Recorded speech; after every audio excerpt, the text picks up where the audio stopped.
All right, y'all, welcome back to the show. It's Anti-War Radio.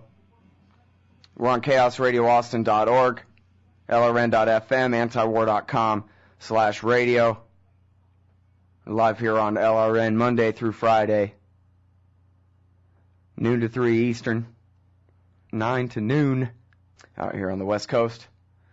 And now we're joined on the phone by antiwar.com's managing news editor, Jason Ditz. Welcome to the show. Jason, how's it going? I'm doing good, Scott. How are you? I'm doing great. Everybody, please check out what Jason writes at news.antiwar.com. I don't know what I'd do without it. I don't know how y'all are doing without it if you are, but it's the top on your list of reading in the morning if it's up to me.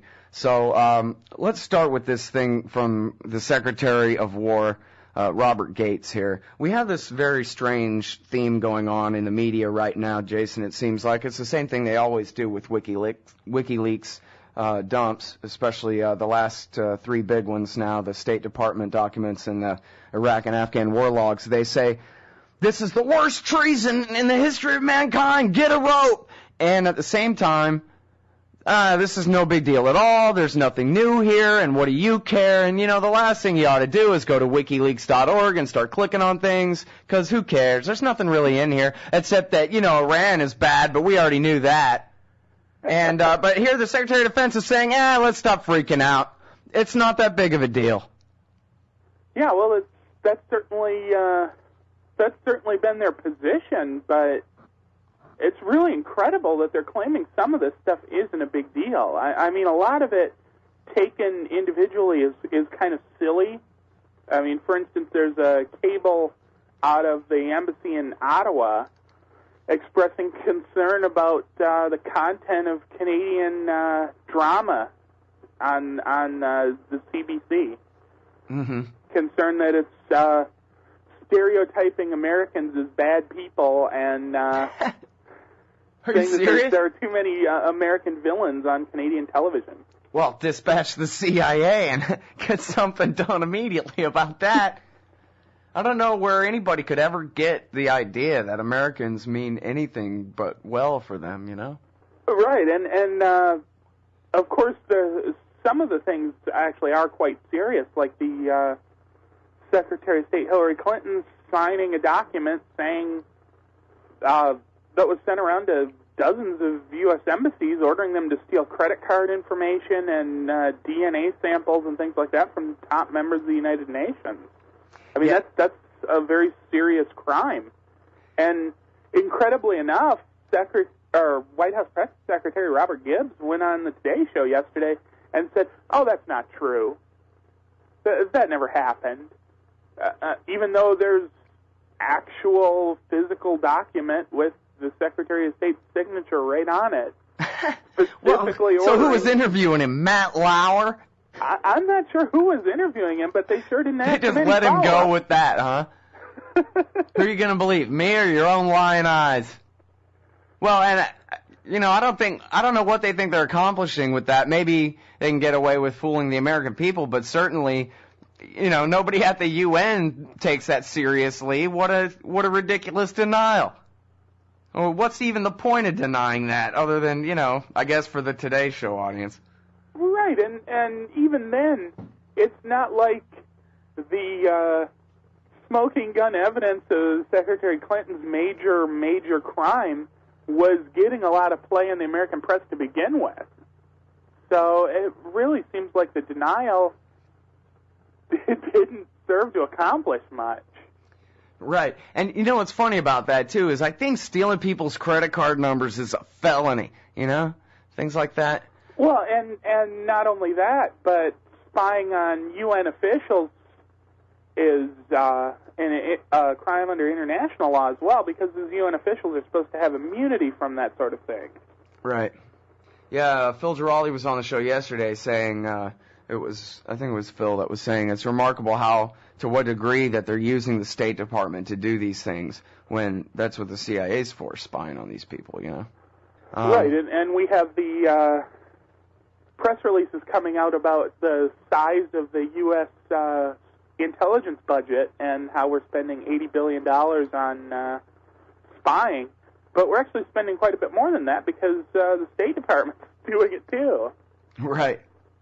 Who even knows, really, right? Nobody even knows the size of the black budgets or where that money goes. There's a certain portion that Congress passes every year that's just for, we don't want to know what you do with it.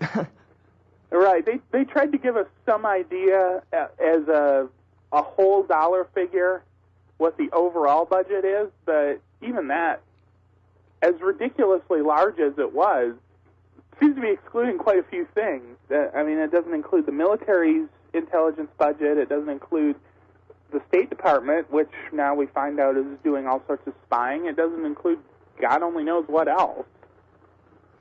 Yeah, well, Mother Jones and Robert Higgs from the Libertarian and the left side of the political spectrum there agree that it's approximately $1 trillion a year if you count the nuclear weapons and everything else, you know, the Energy Department and all the national security state.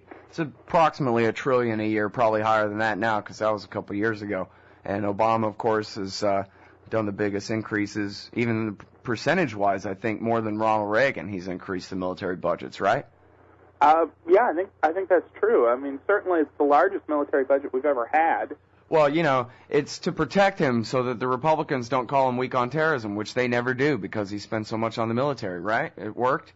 No, it didn't. It didn't work. Ironically enough, they still are constantly calling him weak on it, and they're also calling him weak on the WikiLeaks leaks for not,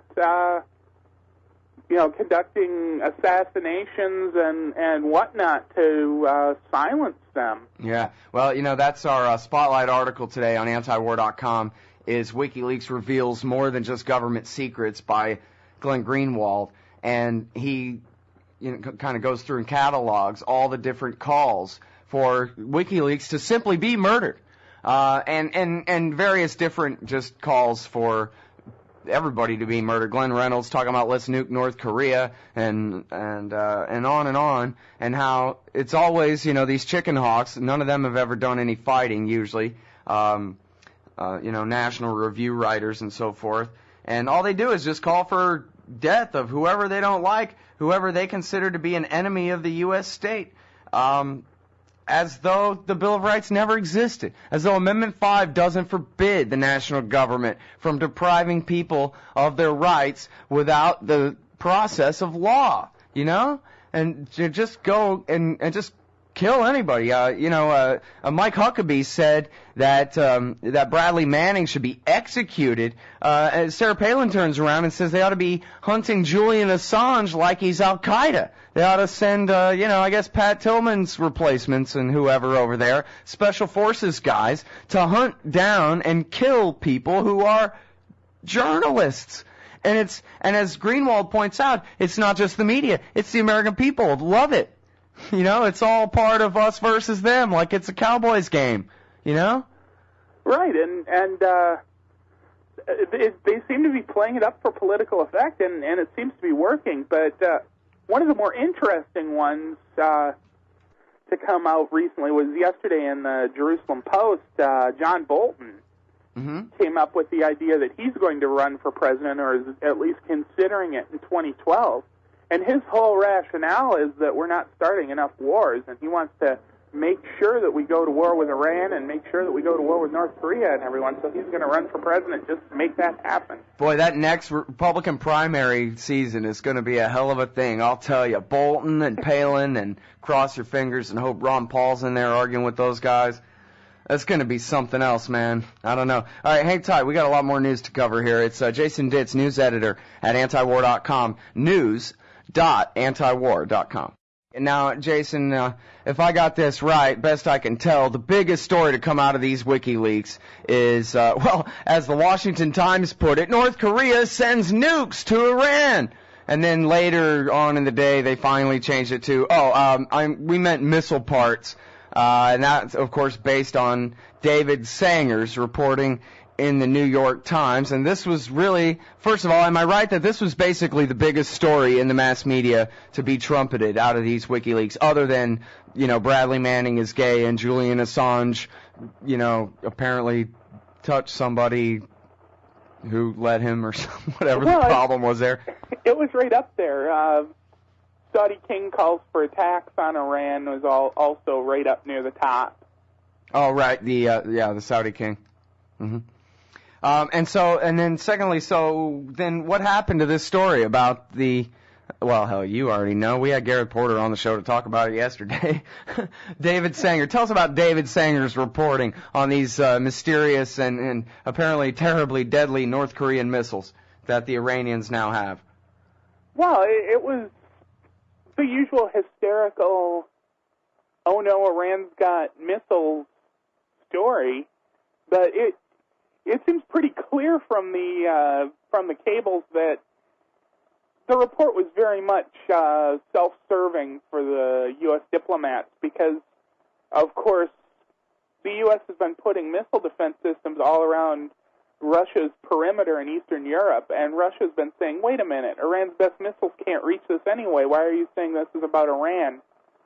And so these new missiles, which we're not even sure actually existed in the first place, let alone that Iran ever got them, were sort of the excuse that, these missiles could hit anywhere in Europe. Yeah, and then, so what was interesting about it, really, a lot of people jumped on this. Of course, Gareth jumped on it for IPS and antiwar.com. Walter Pincus had a piece in the Post. Fairness and Accuracy in Reporting had a big piece on it. And basically, what everybody did who wanted to go and actually take a look at this, which anytime David Sanger writes something, it's only a clue as to where to begin researching to find out what a lie he's telling. And they write right in the article, well, the White House asked us to not reprint this document. Okay, so all people did was just say, okay, well, you quote out of it. They went and Googled the quote, found the document, and there's the rest of the document that has the Russians saying to the Americans, what the hell are you talking about? What missiles? They never even tested them. What shipment? What boat? What happened? And, as we talked about this with Gareth yesterday, he said that the American diplomat doesn't even say, look, trust us, we know, or anything like that. There's like, well, whatever, that's our talking point, and we're sticking with it, basically, is how they argue with the Russians. And that's the thing with these missiles. And of course, we saw a lot of pictures of the missiles emerging on a lot of the more pro-war sites. And the pictures of the missiles were pictures of old Soviet missiles upon which the supposed North Korean missiles are supposedly based. Well, whatever. If I saw a picture, that's good enough for me to know it's real. Right. But the thing is, I don't read captions, man. That's too difficult. The thing is, North Korea has been supposed to have developed this missile for a while now, but they never tested it. They never have, used it in any demonstrations. There's no real evidence beyond a few allegations that they even have these missiles. And then the report that they sent kits, including some of the parts that might be used in these theoretical missiles to Iran, was taken as proof that Iran has these same, maybe they exist, maybe they don't, missiles. Yeah, and Gareth was saying yesterday, there's a dispute as to whether, supposedly these are intercontinental ballistic missiles, but then again, he's saying that some of the research that he did would lead him to believe that they're single-stage rockets. Not the kind of three-stage rockets that can, go up into space and drop a warhead on top of an American city or something.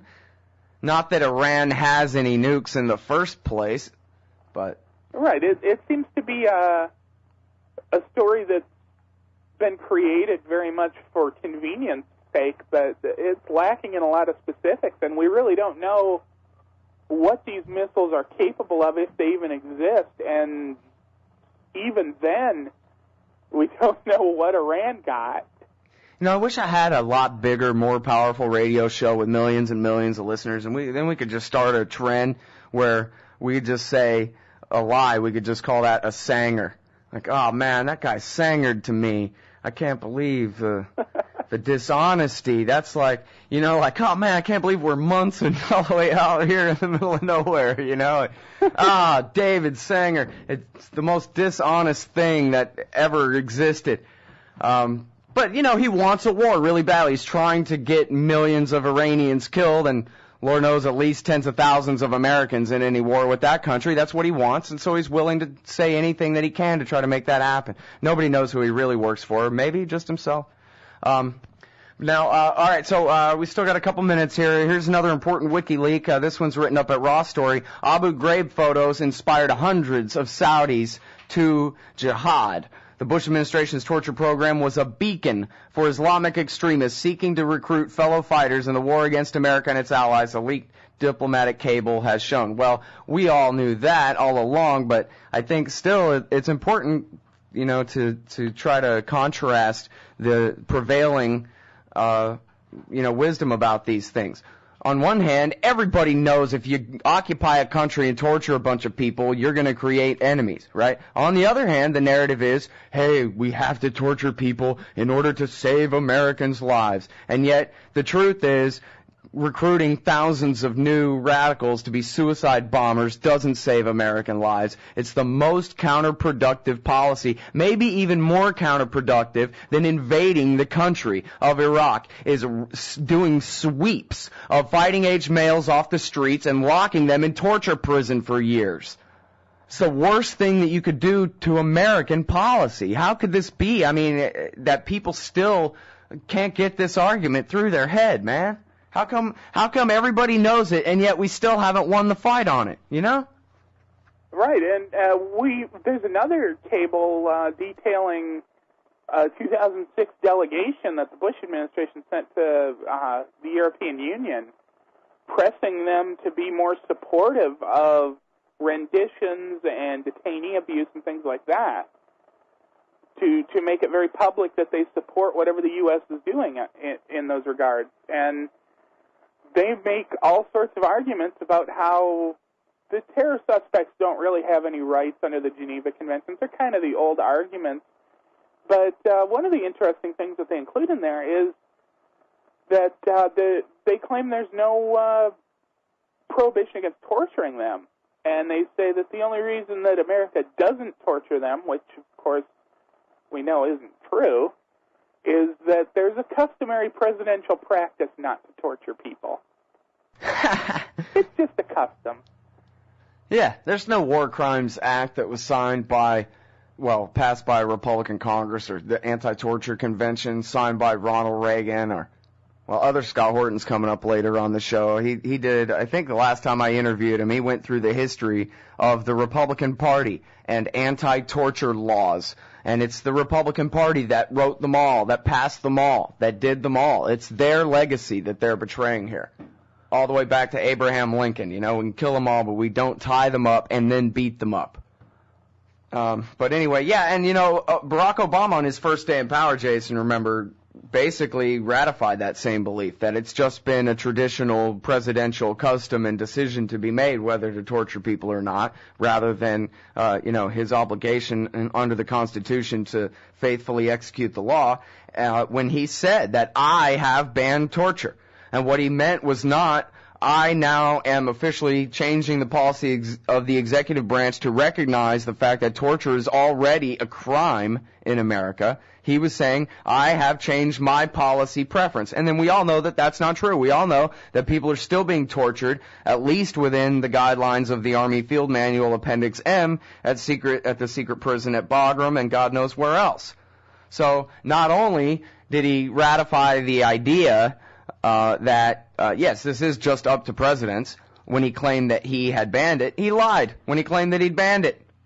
How you like that? Put that in your WikiLeaks. That's what I say. All right. Thanks for your time. I'm sorry I just ranted at you instead of asking you questions the whole time, Jason, but some other time, man. We'll catch up. Thanks for having me. Thanks, man. Everybody, that's Jason Ditz, news.antiwar.com. There's so much there. I didn't even get to ask him about McTaut solder. We'll be back.